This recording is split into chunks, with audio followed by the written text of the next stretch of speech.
you think of what was going on last night? Corky in Hilton, New York. Hey, Corky, what's on your mind? How you doing, Tom? I'm great, but I'll get better, I Corky. knew Obama won the debate without even watching the debate because I turned on the news this morning, and I listened to Fox News also, and they're having a focus debate, a Frank Luntz-type focus debate on Candy Crowley. Yeah. Yeah, and that's my whole point. If they can get people to pay attention to Candy Crowley instead of what Obama said or what Romney said, then they're trying to etch-a-sketch out this entire debate and replace the entire debate with the image of one CNN news person.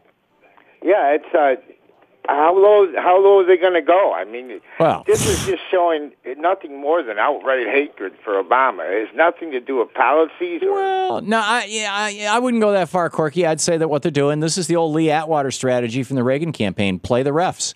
They, the referees in this case of the news media. I was just pulling up the New York Times. Thanks a lot for the call, by the way, Corky. I just pulled up the New York Times here to see if they had succeeded in getting it onto the homepage of the New York Times. Did the moderator go too far or something like that? I don't see anything quite there yet, but it's all over all the right-wing media. I mean, this is all these folks are talking about. Josh, I don't have a city for you, Josh. Where are you calling from? La Crosse, Wisconsin. Hey, so what's up?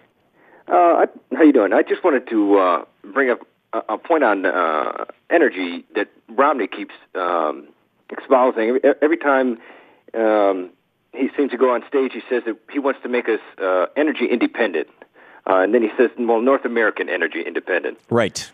Which, correct me if I'm wrong, but that isn't possible. Well, yes and no. I have warned my audience on this a number of times. Look out for weasel words, and North American is a weasel word. There's an enormous amount of oil in Canada. There's an enormous amount of oil in Mexico, and not to mention natural gas. And so, if we want to base our economy on fossil fuels, which is insane. And if we want to be shipping enormous amounts of U.S. dollars to Canada and Mexico, which are just as foreign as China or Germany or Mozambique, I mean, pick your country. If you want to increase the U.S. trade deficit and you want to increase the amount of carbon that we're burning and you want to increase our dependence on carbon fuels, then, yeah, Romney says we're going to make North American energy independence. He never said American. He said American independence, then he corrected himself. Here, listen to this clip. Which is getting us energy independent. North America energy independence. There you go. See, he knew. He couldn't, if he said us energy independent, he's like, oh, wait a minute, that's a lie. I'm not trying to get us, America, the United States of America, energy independent. I'm trying to get North America energy independent. In other words, Canada and Mexico, TransCanada is a Canadian corporation. They're the ones building the pipeline. They're the ones that are going to make the money.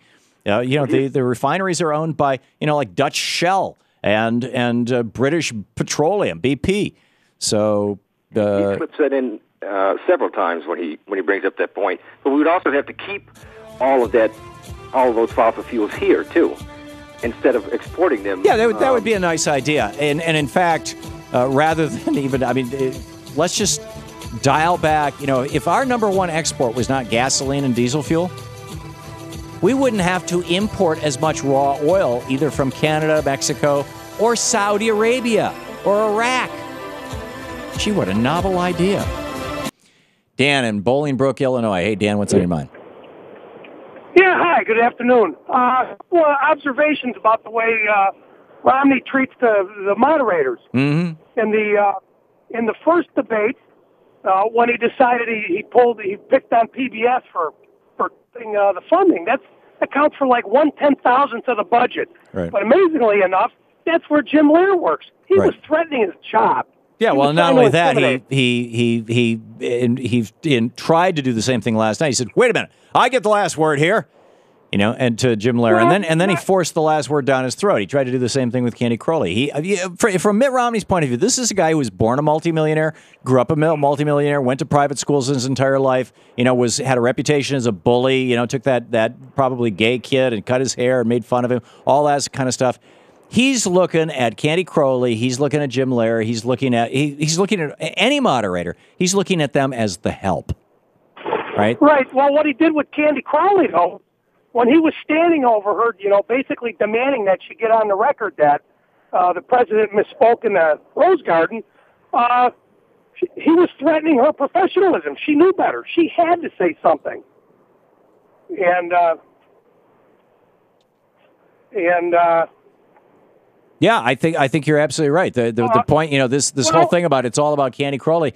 Basically, he, when he was coming on the Benghazi issue, he walked all the way across the stage, right up toward Candy Crowley. And so, of course, she responded. What do you expect?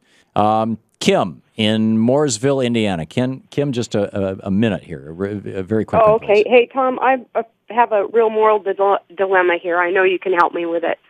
I watch the debates. I'm very political. I'm a geek like that. And my morals and values lie with Dr. Stein, who was handcuffed to a chair during the debates last night. And I want to know, I respect your opinion greatly, Tom, and I really want to write, and here in Indiana I have to write her in. And that's what I really want to do, but I don't want Romney in. Here's what I would do, Kim. If you are really genuinely that passionate about it, I would strongly suggest that, first of all, I don't think you want Mitt Romney appointing 2 more Supreme Court justices, minimum. Secondly, if you want to see Jill Stein's politics played on a national stage, show up at the Democratic Party, volunteer to be or run for precinct committee person, and start bringing those ideas into the Democratic